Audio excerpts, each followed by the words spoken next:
Na ole Radio Samoa se furulima iwa toru a mo e tautuaina o e ilaungangana fitu aso le vai aso.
le fai mga yoinga le topi tunu ua awina atu ona o le lango ale Auckland Council e ala mai I local boards. A fai o lea fia nei loa I le silia ma le selau tol sfulu ngā yoinga. E le aise tutongi pe titi fo I le tau I le wha moe o le Auckland Heritage Festival o le nei tausanga. Mole mau I le piitanga o le Pasifika, matama ki makaurau e ala I Savalinga, talanoanga ma whaalinga. Mai le aso luasful valo se tema e o atu I le aso sfuma tolu o Okitopa. Mo nesi whaamtalanga tanga iane I le awaauckland.nz.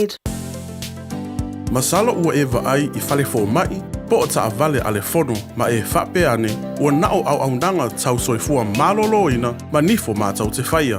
E tele le whasosoani e maua ia mātau. Whasosoani mo le ola manuia o le mawhauwhau. Polo kalame e tau fia ai le tau mawhatapaa. Whasosoani mo tina ma pepe. Whasosoani mo whaia o siaki I le whale mai. Whasosoani mo sauwanga I a inga. Whasosoani mo whanau ua hiu ma le aonga. Mo nisi whamatalanga, tanga iane I lupenga ta whailangi www.thefono.org. Pe vala au le o valu selau, fono for you. O valu selau, tolu ono whaavalu. O le A1A Tree Care Limited, lātou te whaia au onanga nei. Teu, whamama, whangata, pe ave seani la au mapongati mai lo whanua. E ma whai fo na lātou te wina lau tonga la au matoi tatou. Wasilia mar se fulu tausanga o lana tautua. Wala au loa le A1A Tree Care Limited, le olua tasi o lua o tolu ono o. Olua tasi o lua o tolu ono o. Mo so mana onga tau palamba po le kesi wala au loa le Seal Plumbing and Gas. Lātou te whaapipi ina ma wha le leia paipa o le fale. Fale le tā ua. Boilers o ngā umu kesi. Paipa pe ahaliki ma isi. Talia Wins Quotes. Wala au loa fui maono ma yu umpulusi. Ma Steve o le Seal Plumbing and Gas i le olua tasi fituiva tasi lua. Olua tasi fituiva tasi lua. Tau iaina e whaafonga le Radio Samoa le nei whaasilanga e tōro se ai le se 10% mai le tau o le itu la mua o lau ngā ruenga. Beta Drive Doctors I le taulanga whaatau I mangele, whaapea manrua. Mo le vainga o soosingase pe amana o mia. E whaatino e fo I matuipui o le whanau witi, o tuipui la COVID sfuluiva, mo I lātou e sfuluan tausanga malunga atu. Whaapea matuipui o le flu. Wala au telefoni, 255-25 mo so wanoe whaatino ai nei au nanga. O fisa whama I mangele I taftafane o le McDonald. A manrewa I taftafane o le Whaletusi po le Public Library. Beta Drive Doctors Clinics. Talofa, we're the Katinas, and you're listening to Radio Samoa on 1593 AM.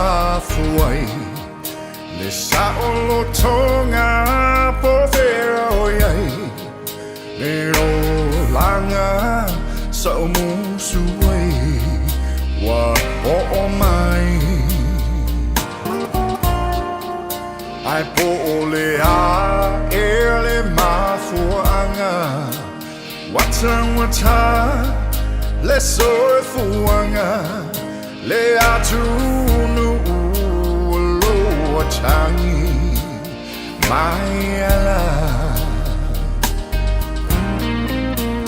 tai usio tamalo chalinga fear follow so she ufofonga say ma tuai lo vai awa ete fateme teme va ai mama le lau tele olo o tau fatso alota la wele ele Sil taua fear Samoa au tau mawhane I soloa o la e wala so ai le la lo la mia to si fa il leveto ai le moa ma le miti le patro moa ma sina ia e teu le mea atoa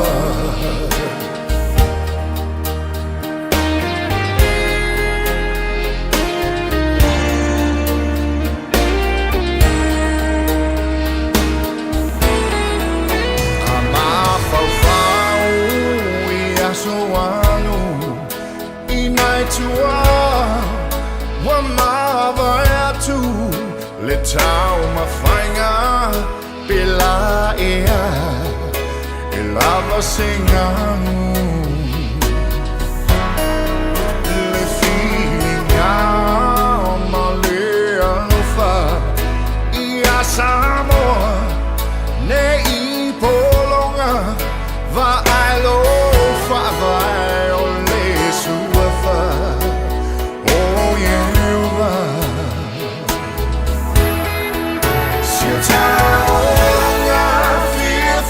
Samoa, oh, tamafa nei sonoa, oh, la wala wiloa, so ai le la ngiato, oh, ako si fa I levato ai le moa, ma le miti le patro moa. Masina ia e teu le mea atoa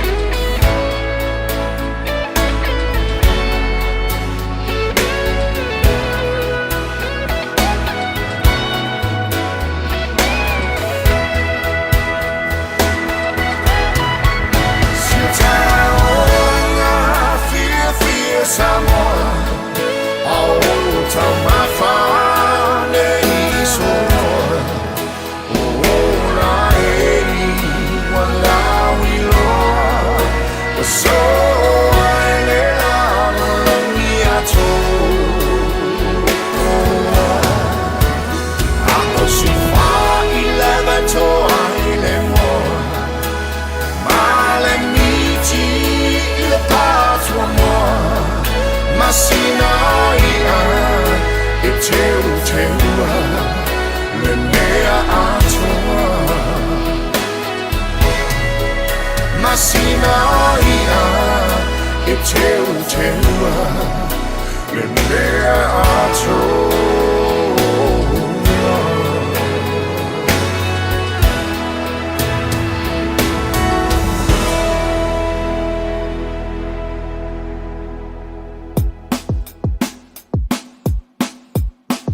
Soli. Iro. Olea. Ai o be fia le vai ngana le soli. Ea. Ai voi ni meu. O fio voi me ali ka o fai e com ele me soli. Ea. Ya mio voi le ka o si. Fai o capo ma coi. Ya o masa ya la ko ya ka vai ya. Ai fai beta ko. A e maunga I fo vanu. Mangu mangu, e olanga e mali e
male loko leanga ai longa fo ye fai o sanga maumanga si o male ko si fo yo la wasa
Alova Samoa, waule ne yokasu tialu, awal suia ngila waule kio.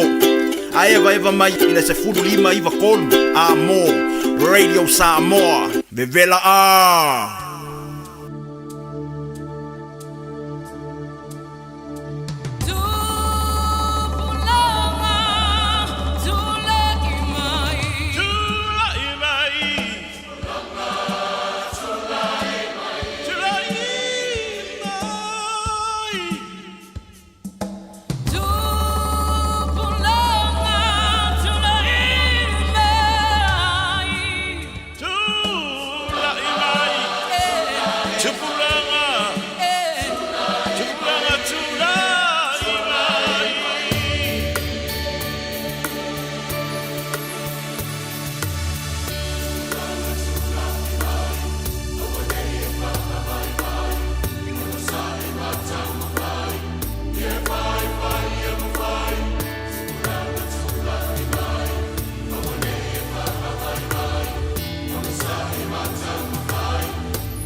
Samoa.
ia whamalosi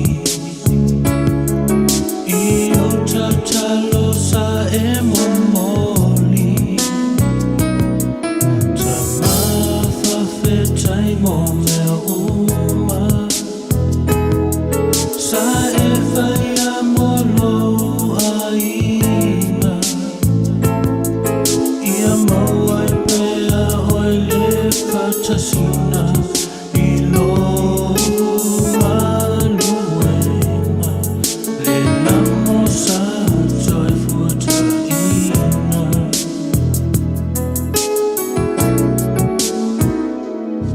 Tina whawhetai loa lofa I lo tau singa mai matou uma Ai le mawhai ona e tu la fohina Se tamai titi sa e tau sia Tina whamalofa whetai O loa lofa ua sili ai Ia mawai pea oi le manosi E le mawhai ona e Whamanolo whamaoni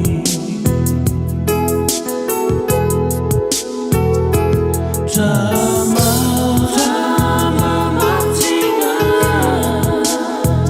O le alofa e le whanaloina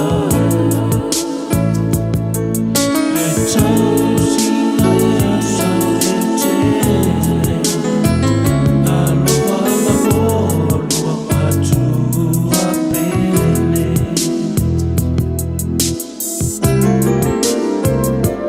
Tama matinga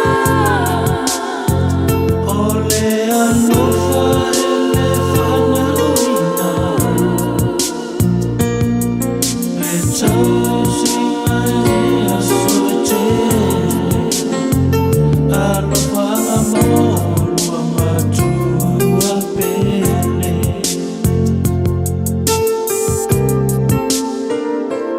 Tama matinga O le alofa e le whamaloina Le tau singa e aso e tele Alofa mamolua matua pele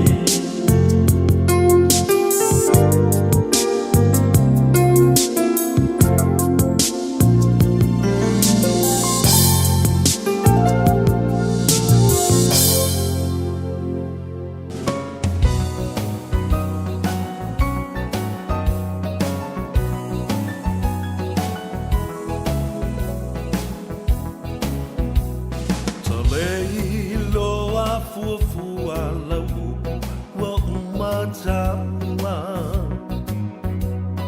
O olea le pungai Ua e whaapea mai ai O whea lo wha maoni O lea lo wha e tau I le oti Tā lo wha I o manatu O leo wa e tu I a lo whatu E mana tu a le amatanga Ia upu mau loi mata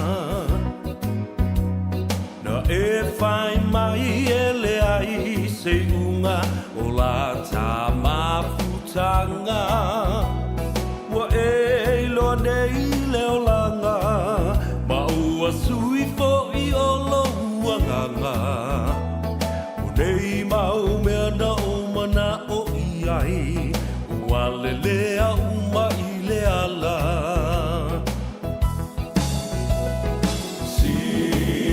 Sila mai a ia I nei mea ua o whai O lalo I foretu unga mau o te tau atu Ua o fo I mai ai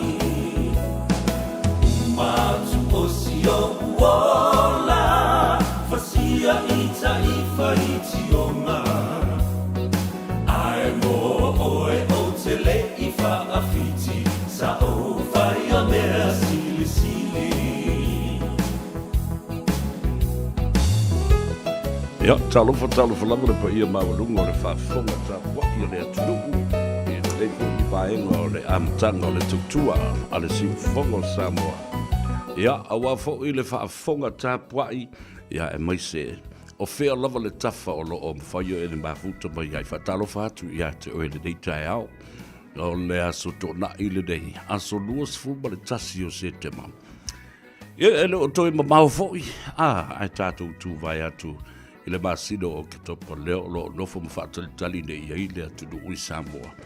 Ia ona o lana tali ngā malo.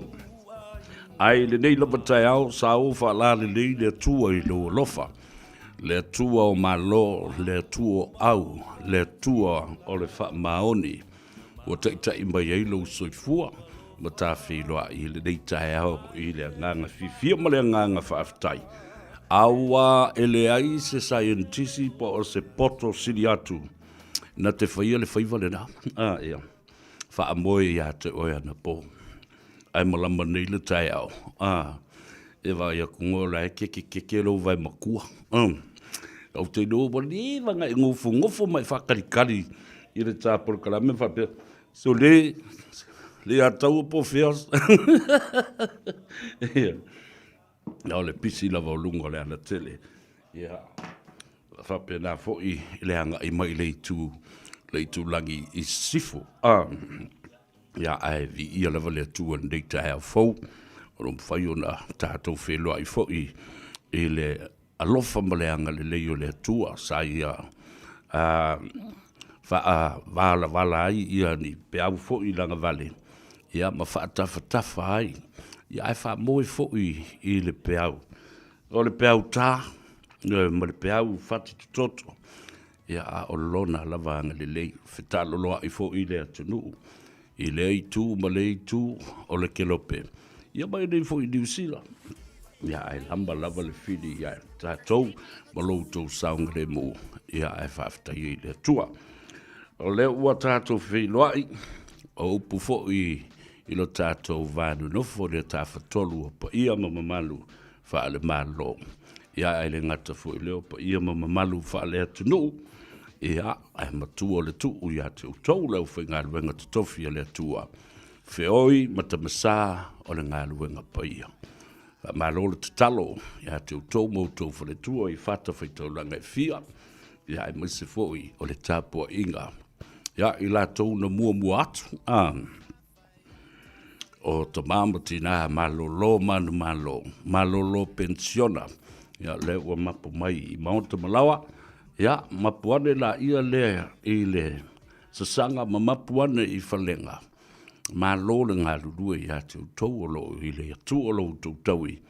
I le lo tau sanga o tau ta se i le ngā luenga a le atua. Ele ne foi tai au, ele me fai lava ona alunua e a fea tu foi i nai ta mamti na mātua o le atunu, malo le soi fo madria fa tai talo. Ia, o fea lava, o maota malawa, nga pe na foi i fale o tangata mātua. Ia, e mai se foi, ia, o maota ngase, o lo whata o tori ai. Ai, la e papa, ia li kere fonki. Dango li kere fonki ve mai, ki mai le mea le la saupo kalama. Ale li fai fale e kure o save. Ie, ale aso tātou te tali e fo i ma tātou. Awai mana i o le so, la tātou vanga ia fo i le tū la fono le. Vefesi e nei ma tapisa le atunu. Se ia fia mai pēr ma su mai le sunga le pali tele ole officer city. Le na o... Patanga ruenga tau whaamsinonga uma i to tono le tātou atunu. E au mai te unga fau lea o le a toi tui nātu le Select Committee, Parliamentary Select Committee, ina ia mawhai. O na tatala i fo i mo le awa noa, mō nisi o tangata o le atunu e toi fio mai. Ina ia whaali o lātou whirangalo, mō lātou le lātou tō whā i le nei whaamsinonga e sili o na tāwua i le atunu. Ia awa whaamsinonga la vai o soli ngā tūla whono ia matau i o whaesese inga i le vāo tangata po le civil and criminal law courts. Ia, i tau ngā se longa wa solir ku la whongo ngā e alufoli ina. A o le pui puinga o mea sida le tuduu e pe o le iai ia tātou whanua whaleanga nuu. Ia wha pēr fōi ia swafa matai o ainga. O tātou mea sina nā. E o uma lea tunu i le whaamsinonga le nā whanua maswafa. Ia maari e la le mele au mai nei. O mana o ai ia le sa iai le toi ino tui le epa ma le HRPP ma le tope la wino ia tu la fondo. Sa le whalongo ai i se whautuanga na tu inatu. Whai maari o le whaatope la wina. Ia na ia sa ili fina ngalo le tunu. Ona whaato atusi ei leo le tulafono, ma draft le tulafono. O le au malu mai o manongi. Ia le mele na whai. Ia pingi a wha mea o la wha pena, wha mai tuu la ia le halu. Tau te autu ma teu watu i le awala. Ia ua kou wawaila i. Everything e kuma kiu waku le awala. Nā o tangata e o atu le awala e asa i o ane whakikipa i kafkafo le awala. Whakikipa le i ngā o ko iskanga ka sawa kua i le mea. Whapena o male melea. Wa sa sawa o male tunu i lea. Tu la fondo na whaatitipa i le awala. Tasile na whawinga ino le mata upulea. E taipe ia le mea fo le le tula fono na whanau mai. Ina ua whewsuai ia le te māloi whawalwalea ma le angalo na mawhau. Ma le whawhine e whapena fo i le ovo le whawalwalea e lua mata e vālea. O na whanau mai la ia leo le pepelea. Le tula fono e matua i whawalewalea. Sa usi le leila unofo mwa maurofu spau. La e le taimi, o le tau le tu la e lua. Ia o le tātou mā lofa alorongia. Ngam kua pisi au. O le sunga le pule sidio o fomsinonga. Ia o le ngaga fo i whaftai. O le mawhai o na apa mai. I tama whanau o Samoa o lalama papa au i whafo. O awa noe maua. Ina ia malama lama Samoa o lo ono nofo i atu nuu i whafo. O wai tusa po le alo nofo i whafo. Ai e iai lau ai a te tau. E mawhai ei ona e whaari atu lo fina ngalo i nei. Ia, e maise o tātou nei o matai tau si ainga ma matai whai upu o ainga. O whalawe lawe o mea oma. Here today, gone tomorrow. Where? In Zamunda. O lea, o le whalawe lawe. Le nā. O le tātou ai a te tau na nai na ia pui puia. Ma mautinoa. E malu a tātou mea sina i le tūla fono. Ai, i le o se tūla fono e fia pule mai i le malo. Wale mena lena tūla i mai nei. I le paia inga lena te atu. Ma le tele o le fast food tau sanga watu dai. Wana ua umi, wa malosi, ma mawaa le la au le efe mai ngā leo sei. Le asa matala noi ma le sunga i le papari tele titi ua toa mali a toa. Whai mai, le a taua, sa vea, ia tau mawhai pēa, ia tu atu i le sunga, ia po le fionga te mai taipāne, ia po le fionga le sauwha pito. Aua lawane i ngalo i a te ia. Upu ia na whai i le mauta ma le pāne mene o Samoa. Ole la au ua matua o naa ma uso solo e ta tau o na matua vele mafuti i lunga. E o fo i vao lai o lai au kafa. La tau i e lang vele umba i lunga. Vele ai atu sungu. Ia wa o fo inga ngā au fai whaato anga i asa wa sata. Fai whaato anga fo i mapolonga le manga ma le au tala uuna ole to anga ia mamameo la au fo le whaarafua e pe o le mau kofu. Ia male fo seina. Kua fuki le i lunga. Lia i lunga ma lulu i lalo le palapala. Ia ai whaamango loa ma whai ele tāwhuna i vai atu le whaafonga ale atu. Ia nisi la nā ho vaenga. O le atatu tala nofo. Ia imi whaasoa. ai mese, o le neipa yaso atoa i le polo kalame o le ngā ngaifo whaiva o le atunu. Tele foi o mea sa tātou tala noa ai, ma te itai o le atunu, ai mese o le aso nafi, e le whaatala noanga lea male min star. Le min star o ta alonga. The Ministry of Sports and Recreation, the Honourable Laumatia Manu Wrinkle Matthew Purcell. O se wōma mai, sa mātou wola whaatasi ane i nā. E mō taa, o le whare fitu, o le vai maunga, i vai vase. Ia lea ua, alu suanga o le vātele, e le ngata i le tele o tausanga sa tau tua ai, e le company vaa lea tunu. A ngā iane la ia lea, ngā lue, ia matautua, i le fita le malo, wa le fita le malo, o malu le malo, ta ngā luenga o leo, o wafo le se fulu tausanga, o ngā lue ai, ia mau o lava i whae longa mau lunga matulanga mau lunga, e pei o le whaifu spau, whaita ai, male sa tini sinia. Ia, amu ia fo le tu malo sa fata, ila tulai mai o lau tau tama whanau, vea o le tofi o le tu malo. Ia le ngata le da, e le lei le tau whau, e le lei le ao a wina, le lei le mafau. Ia ma o lana tau whau le nā, wa ave i le whaatua tuanga le tu malo. Ia,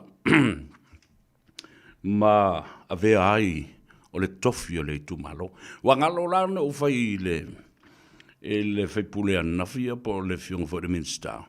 O e vava ai moini se lona i tu malo sa fata. O le ia lato tickets fo le whaafifianga. O le whailunga ino le whātau sanga talu o na whaavaina le tātou ahinga whaatuatua i le atua Samoa o tasi. Ne o le a whaia mai i au ki lani New Zealand nei i le aso wha. Ia, wai le tāhua te leo ia mau mea uma. Ai, o le tala fia la. Na sauno ai le fionga le vinstau talonga. Talu ai ono le tele o whale tono lo tu la i mai tonu. O le matanga o po le vanga lea. Le tino o le lakapi Samoa. Ua whai ala tau. Whai ala tau tu la fono. Whai tu la fono o whainga whawai. Ai e sui ai tangata i teimi uma. Le ala le nao le mautonu. Ma le se me whai. Tele tupe u mā ngoto ai toru i. So o tau sanga e lua ta i ono se lau wafe. Siria ma le afa miliona e tu i ai. Le ala le nai mana i ilo tau whaalongo mai. Ia le atou sa vema le tātou por kalame. O le nganga ifo o whaiva o Samoa i aso le vai aso. Ai wha ato o to atu maui ili le lei atu i le aso to nai. Ona o le tele o mea, o le wha peta ngata ai tātou te tau wha leanga po le asesi tūlanga le ai. Au mai i luma mea nei, mea sa sao. Langa o lae sau fo le to ino tu le epa ma wha leanga mai le malo, wha leanga le malo, ai le malo. O tu sisile, o wha mea o le malo, le mana na oe, mai se tupe. E fe soani i le aula kapia le atunu, ma le manu Samoa, ma isi. Ala le talale, saunoanga le fionga le minsta. E au mai, e leo se application, it was just a proposal, wana oni mafau fonga. Ai le ui mai le awala the due process of applying the application for some funding. Aiva ai la iei. Le ala o tani sa o le minsta i le kalapero le fai il go. Inga me fwere fatua i le tele o tātou porkalame ma tātou whasoa. A mea rau te le iei al to ino tu lepa. Tu salava pepe pelo. Ma le whaavaea na tua inga. Ma ana me au mai runga letio. Ia ma whaatalital noang. Alai sau aska mai ki e sau ai whai mai. Anga me pepero.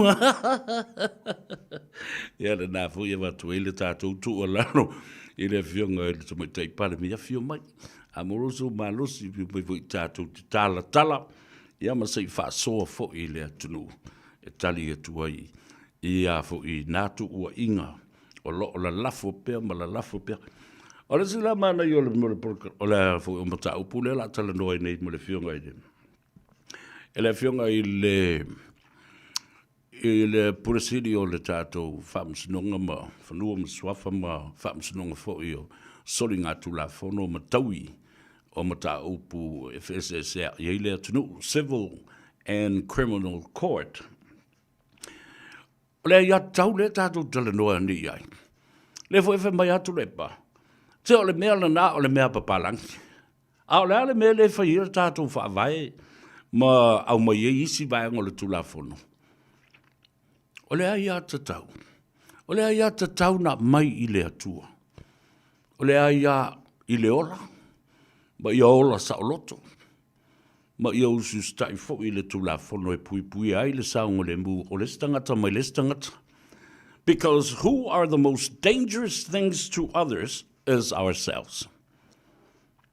Ourselves. O tātou, wau tōsi sile tula whono e whai istangata ina ia a fia ai isi tangata. Lea la i tula whono ia. Ia, ai le iso poloa. Ia, ava mua le tua nei tai au. Tapa ma taute, mo moli ipu o le tai au, le whaafonga le tenu. Pea le kangolo ipu, lau ava le tua. Waftai lo wanga le lei, umātou whailoa i whai ma le tenu o le nei tai au. Ia, tau ia ina anga le lei le tua ia manino le whaafonga Samoa. Ia maua lo lātou fia talia ina. Nisi o suinga lei i mata upu o le a folasia ina ia lātou whai ai. Whai unga le lei ma le talawhenga. Ia le na, ia manuia. Ia le na la leu ava mua i le tua le nei tai au. O le si vanga tahu o le so. Mana tua na tātou ta pisa fo le lava yaso. Ona ua whai na elo mai ia i lātou o lo wa ia le komiti whaafoe o tāpenanga mō le whonutanga lea a le chauka ma po o malo e limas fuma le ono o tau pulenga o malo o peletania i lalo le whaamalu o le tupu sa lesa le tolu ia malana masiofo ia Camilla. Lea lau o tau no mai ia le lipoti. The Samoa Jokum Report press release yesterday. Ono ringo le tali le sa tātou whaatali ai. O le whaafonga mai i lātou uma ma tātou o le ainga o le JAWS po le Journalist Association of Samoa. O le whaalapuputonga o le autustala ma le au whaasalalau ma le media Samoa. Ia ono sa, o le mea siri leu au mai le ripoti. Ma au mai fo i ma le update. Ia, o le ai a vaenga e mwhai o na tātou uru whale atu ai. Ai pei fo lele ua wha mātanga tanga le tapu lea na whai. E le mwhai o na tātou uo i mea o lo whaatino i le whono. Ia mamata upu e lipotia o lo te le whono. A le mea tā ua le nā. Mō le whaafangfonga mai. E to o tolu o tātou sui i Samoa, a le Radio Samoa, lea ua mai o na whaamau ni o lātou accreditation. O le wingo le upu le nā, o lea ua tu i nātu alo ia iai. Le awanoa, ma tatala le whai totoa, tu i nātu ai ia lātu tamai media pass, lātu media passes na e whaatanga ai o na malanga i tonu le whono. Iau tau se sila i.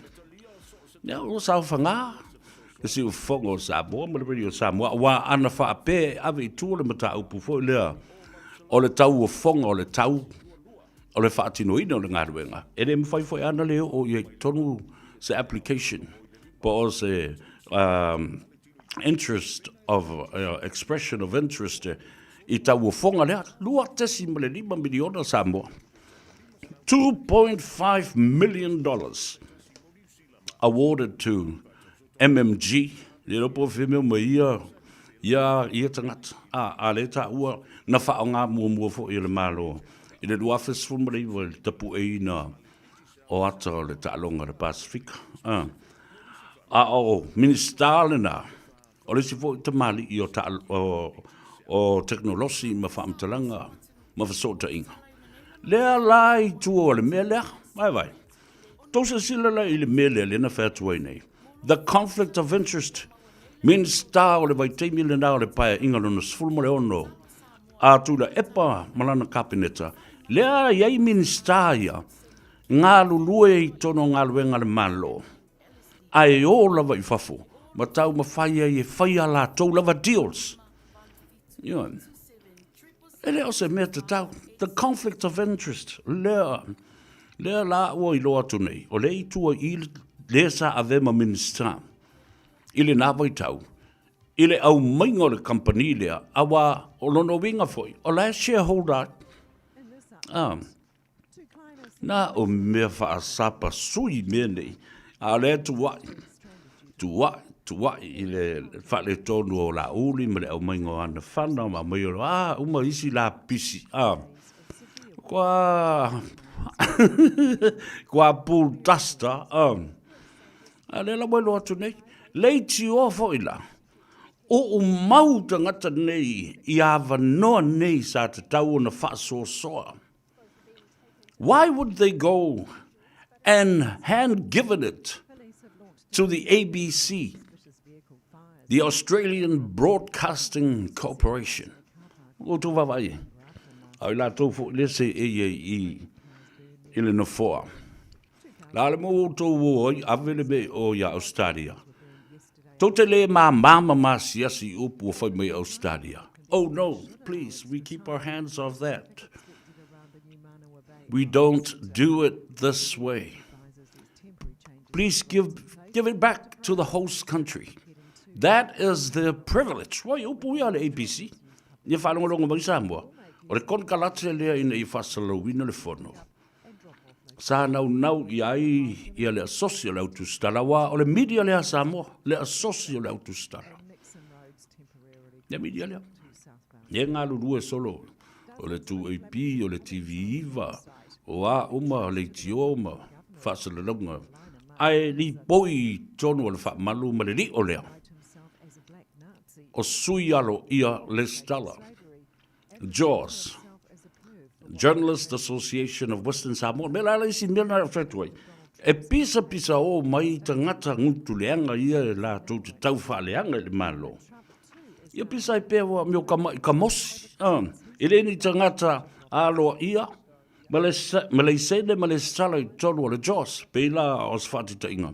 Leo ngāli i ai whawhasa vo elena leo saia ma whaku. Pisa I love whaaleanga le malo, whaaleanga te mai tai paramia. Is because there are just a small operation, operated from their house and their garage. I le whaletawale. E leo se media aloa ia. Na o tangata whaalongolonga I mea leanga.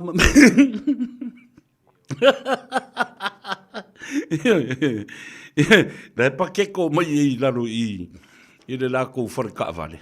Ai leo tangata alo ia na o uina le lei e o ele stala I le wharapu potonga a tangata o uina o le au tu stala ma le au whasala.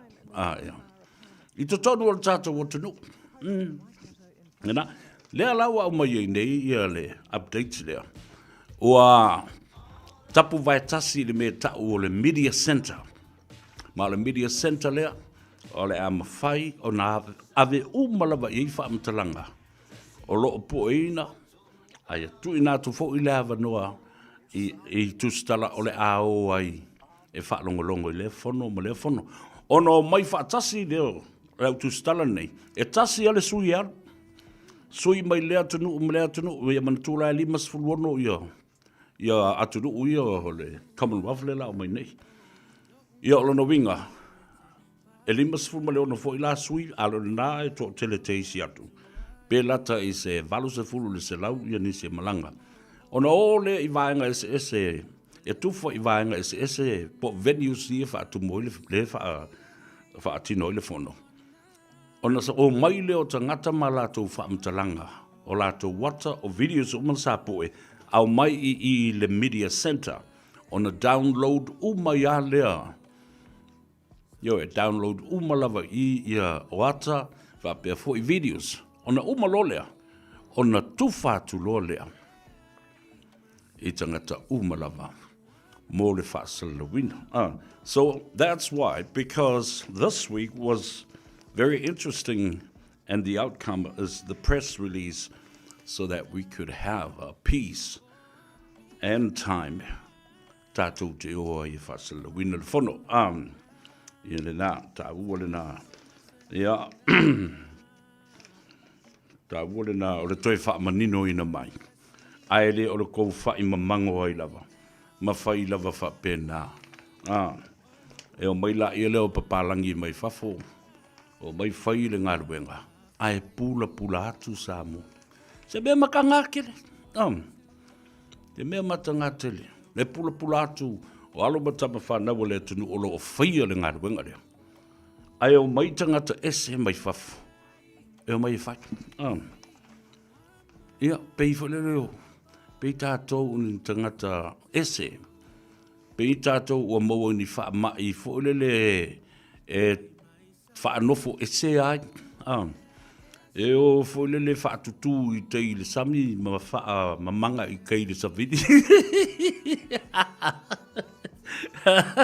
E vai I o oi nei mea. Molo to lea ngā ile au vale ai whemaile tala le kamakiki ngau saia. Whemaile na tala. Mai make isa. Make ai au kuskala Samoa. Tilo ma whaalongo Samoa. Ai whemaile le porkalame o vi ingo le atua. E whapena se tau tala. Asa tangata. E tasi le mea. E ala na whamanga whapena le ngutu le nā tamuti. Langa leo se matai Samoa. Lea wā mai le tūla whono. E whale pui ai ma le li ngā le wha ngā se, ma le wha soli tūla whono, le suafa tole e whoa. Ngea la, e o iei la utala noa I. Nai au mai ai I pui ngā le tūla whono. E sā se matai una whai whafo, pe tapa I whafo se ipu. E ta tauna e sau e whailau matai I le nuu. Male malai, male maota e fasino I ele bataile na. E o tō whafonga lai, mos whātaita inga. Lena whaalongo tu nei, e lisi ta mali I nālu I oi. I Sydney a lotu, I tapa le ipu o le tomitiki lea. I le swafa tole fua. A lea la e sori e le tula fono. Wale o I maota. Le be e le taulangi ma le tole fua, ma sātuala, ma le whaalfitu, ma upu o le tui ana. Io e. Mana matua I atau au vea. Mala ua. Na moe mana tunatu le usonga ia tutuila maape. O e whai I le no fuanga ta ua maota. O le malae ma le maota le na e whaasino I le suafa to le whao. Ai sau ma wha pia maila na tusi pasi fo le meu mai. Lena o na ofatu e vai o na kuspasi aru nga ngaso le nga me ke wai far pui o le kuspasi aru nga ke far pui ai ole me la lena e ta o le fraudulent ele I ai se pole no o le mena foi la kamale ele I alu I Samoa e fai se me fai se no fo ma fa e papa le swafa to le fo tu lo le swafa to le fo o tātou ainga ume tau I ele sof. Se wawa ai lai. E wawa ai. E ta tau na iei malpule nu. E ta tau o na usu le neu. So you see, my friend, my little kid.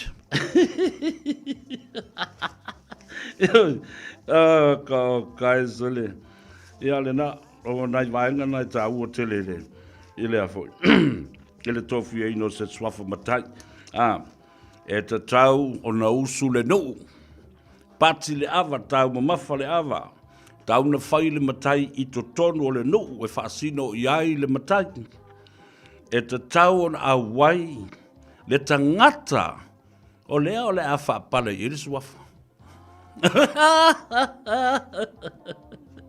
Ma ia I ai ma le pule nou. O to se silala ele mea whaasoli tula whanuna whele kamikiki lea. Fa mai o ia ua umang whaile sa whai ane roi e kapa I Sydney le ipu. Oi la le tangata soli tula whono na sau alu I muli nuu. Ave le pepa le aile sa ngia el purangu. Aile sa ngia el purangu. E kau whai o ngā loka e male mase kamali I sao ngā whai ane mea lea. Ngā whai ane mea lea. Ka ko kari e voisa.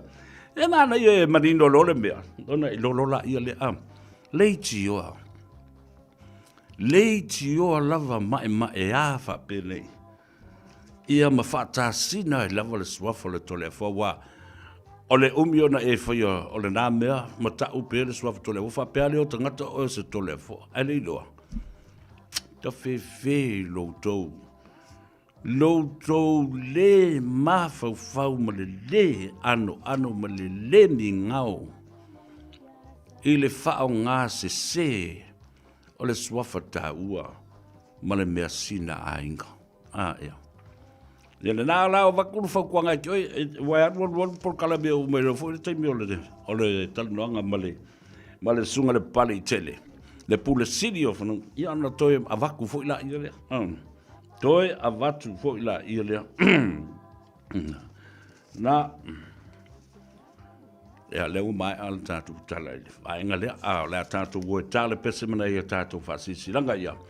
Ea ona fo I mai lea. Wha wau ia matala no antu il tamai ta eo ati mai I le tātou whale tavale. Le Henderson Cars, whatalo fo ia te oe. Ile nei fo I tae au. 24 hours a day, 7 days a week. Radio Samoa streaming live on www.radiosamoa.co.nz. O le Ardas Travel, o lau company e saunia umau tāpilanga mo so se malanga. O le au nanga e tutongi e pasese faletali malo va ameli cruise mo Samoa ma le Pasifika. Matauti o le taungo fio pasese o lo o iai le taiminei. A e le talitonu susu mai I le tuatusi tasi valulima Great South Road I Manurua. Pe vili mai le telefoni tolu iwa lua o fa o. Tolu iwa lua o fa o. E mauti noa nisi wha murianga wha pitoa, pe a e wha iloa o le Radio Samoa na moai le nei wha salalaunga, le Ardas Travel, le tali mo au ta penanga mo lau malanga. O e fupu e pātau ese lo fale, e te manao sta ngate wha longo ia oe, tau tua mo oe, ma malama I launga ngana. Wala au mai loa le malu mawhatau Bob le malu, I le olua lua, tolu ono o, 5 lua iwa pitu. Olua lua, tolu ono o, 5 lua iwa pitu. E le ai se totongi o au nanga a le mapumaya mo ainga e mo omia le fisosoani. I au nanga a le soifua maloloina ma fale e nonofo ai. E mawhai o na whaafsotai e le mapumaya ia au nanga. E fisosoani foi le mapumaya pe a mo omia se whaamama a venga. I tau mafa mo taimi whaingata. Ma whaalave whaafua sei pe a mo omia. Whaafisotai loa le mapumaya I le telefoni o valuselau. Lua tasi, lua. Mai le afa le valu le tai au I le 5 I le afiafi. O le A1A Tree Care Limited, lātou te whaia au nanga nei. Teu, whaamama, whaangata, pe ave sea ni la au mapongati mai lo whanua. E ma whai fo na lātou te wina lau tonga la au matoi tatou. Wasilia mar se funu tau sanga o lana tautua. Wala au loa le A1A Tree Care Limited, le olua tasi o lua o tolu ono o. Olua tasi o lua o tolu ono o. O le AK Auto Repairs I le ono se fulu malevanu Taro Road Mangele, latu te whaia warrant of fitness, basic service, wheel alignment, sui taufi, suspension, gam belt, fabili transmission service alo tabale, talia wins quotes mal afterpay. AK Auto Repairs I le ono se fulu malevanu Taro Road Mangele, telefoni lua 5 tasi o tasi lua. Radio Samoa. Taslima iwatolu amo.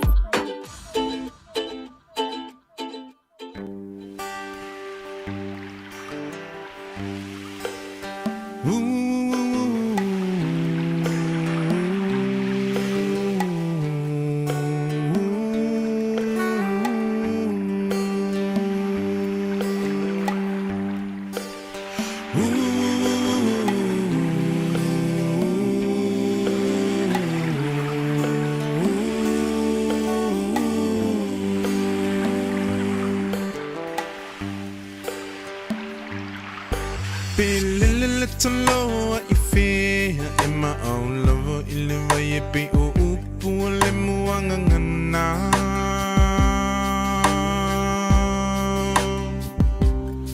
Se ilunga e te mo ilo fala, pe malulu te mo e mawhanawhana.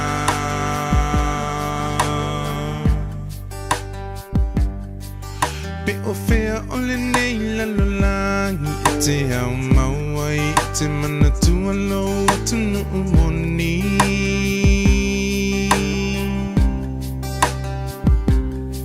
Se ilunga e te toe fo i mai i le lau ele na fo i mai e le atu e whai mo tofi.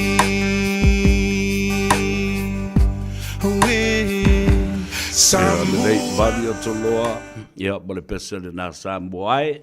O whea le me ke lele iai. Ia, ai ke koe ma au mai i le mea sa e palu ula ai. Watana whasu. E le tua whine ia ati. O le sui fo i lea o le fionga e amurianga tele sing. Bala e whinga alwenga le Henderson Cars. Talo whalawa balo se fu ati? Ia talo whasawea.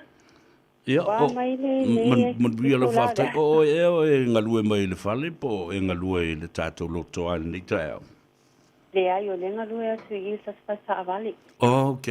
Ia, na o atu la ia te oe le sa vali sa o watu alo ia e.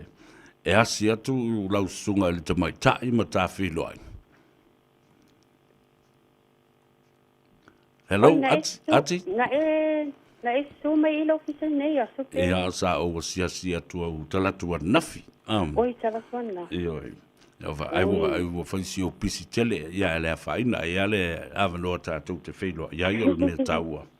O lo o manuia oe male ngā ruenga. Ia, a mai se tali poti mea na tutupu le nei vai aso. Ia, o se li poti atu i le tatou whalta valsa vea, ia, o le teimi nei o le e whailawa si pisi o lo o whaatali nei o tatou tangata fo i o lo whapea ona malanga mai nei tae au mai la loi kalaisa tetema Hastings. Ia. I o lele whaatali nei o tatou tangata a inga na le malanga mai nei tae au. Ia o leo mai e piki ala so youth po o piki apu. Ia o le teimi nei o le whaanga solo lava ia apalai, ia o na isi fo iwa lewa tali mai o na isi o le whaasali. Ia o le pisi maasani lava le Henderson Cars e pisi lava ia so uma. Ia e whamanato e tupe i o tatou a inga o lo o whapea o na tau sa ili ia ni taawale le neiva i tau le lao o ma le kiwisi masi ma le a sofia o le wha alu le teminei ia mato special yo masa avale e luo o le youth mahindra le mau ele wha fitala ia wha pele SUV 700 le fitunu fua le mau ele lua fitala ia ele umi lava le process na full 5 minute lava e fai ele apalai ia e mau atu lava le tali ile taimiana ile umi ai mo na yo tato a inga lo fa pe ona fia mana o me suani ia o po ai lavo o le anga le ngoa back credit o benefiti ia o le e maso te salia ina ia tulanga na po ai lavo lo o fia mana o me suani fia mosta vale ia mala au mai au le oval selau Toto tasi ma le fitu tasi ia pole maso Facebook page. O lo tele lava ia nai o tangata le whapio na apalai mai le messenger le maso Henderson Cars. Ia o e pe o le whawhai ngofi ala so ia le messenger e sen uma mai e documents o lo whapio na o mia mole apalai. Malo whaptai. O a whea whaangatai ia le tau whaalawi loa le nai le whawhe ma le o lo avele mahindra ma. Ia o mato whaalawi loa nei lua o le whapea e umalole tau sanga nei ia o na tau filole o mato whaalawi loa nei lua le whaaltemi nei. Ai o lo o sele ia le malo le tunu o lo whapea o na o mai le whapea o na o mai apalai I masa vale e lua le whaalo al temi nei. Ia, malo whaftai. Ia, ne I pa ue te au sisi vaenga ai ta ua le whailo fo I o le ta telefoni ia whapea fo I le ta tuatusi. Ia o le maso numero telefonio le oval se lau tolu tasi po le oval se lau fitu tasi. Ia ma le maso Henderson Cars le Facebook page po le maso address po le tuatusi o le tasi iwa fa I Cavendish Drive I Papa Soitoi. Ia, malo fa tite le lava mo le tali poti ati, manuia ia toenga le nei aso, ia mai se fo ia le sapati ia tai au whenua I le vas fo, ai fa soifua ia. Ia fa soifua sevea? Ia soifua ia, ia le na, te mai tai o ati, te maua le telefoni o le ovalu se lau tolu tasi, ia po le ovalu se lau fitu tasi, ia po lo wafe ane loa I o. Le salau iwa sifu ma le wha Cavendish Drive I Papa Toitoi. Ala tātou e tāle pese lea. Ia ai tā pena mai I le sunga I le lauli Isaac Paunga. Ia mo le wha ua wina o le tātou porkalame I le nei au auli. O le ua lua sifu minute ua te aile I tu lai tasi. Ia fo I mai o le asu se avanua tātou te talanoa tuai I le pule o le tātou whale tā vale le. Omega Cars le sunga ya Tunisia, Pio Wilson.